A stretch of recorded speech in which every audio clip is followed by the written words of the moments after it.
کم ځای کې چې علم کمیږي هلته بدعات راخواره شي، هلته ظلمت وي، هلته تیاره وي. نن د اکبرپوري ته یو بیان ته لاړم، جومات یې د پوکڼیو نه ډک کړی و. نو خندام راله، هغه خلکو ته مې وویل چې اوس محبت ښه شی دی، خو میلاد خو پوکڼیو ته نه وي، د خدای انصافدارو تاسو ویله پوکڼی جومات ته راوړي دي.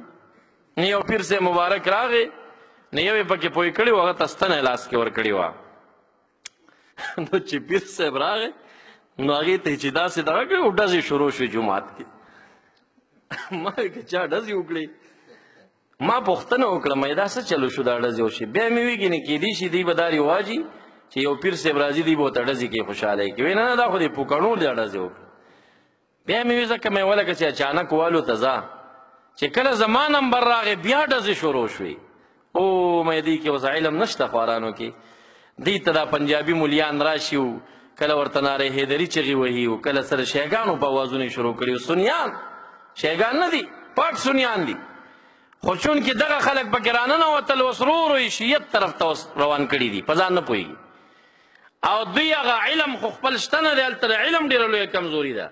د جوماتونو امامان هم علما نه دي، اکثر پکې علما نشته دی. نو دا علم هم ډېر ښه شی دی. د کم پیر سے مبارک دربار کې چې علما وي هغه به په شریعت برابر وي، کنټرولوي یې ټیم په ټیم، نه یې پرېږدي شنو ته. موږ د دې خپلې سلسلې ته سوچ کوو. په پنجاب کې د کم پیر سے مبارک خلیفه چې هغه امی دی او علما په دربار کې نه لري، همدا اوس په صفیه سلسله کې ډېر بدعات پیدا شوي دي. صاحبزادګان موږ ته حکایات کوي فلانی کراچۍ کې داسې عمل روان دی، فلانی ځای کې داسې روان. نو دا به اتیا کاله سل کاله بعد د صفیې نه څه شی جوړ دی. نو دا علما ټیم په ټیم یو څه دي باب کوي د دې کارونو، منع کوي د دې څیزونو نه. نو علم چې کوم ځای کې وي هلته اتباع سنت وي بیا، او چې کوم ځای کې علم په کمېدو باندې شي هلته ظلمت وي، تیاره وي، بدعت وي. او ډېر لوی عمل په بدعاتو کې دا وړوکی عمل د سنت ته نشي رسېدی.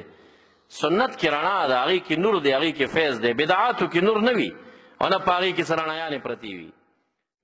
کوم ځای کې چې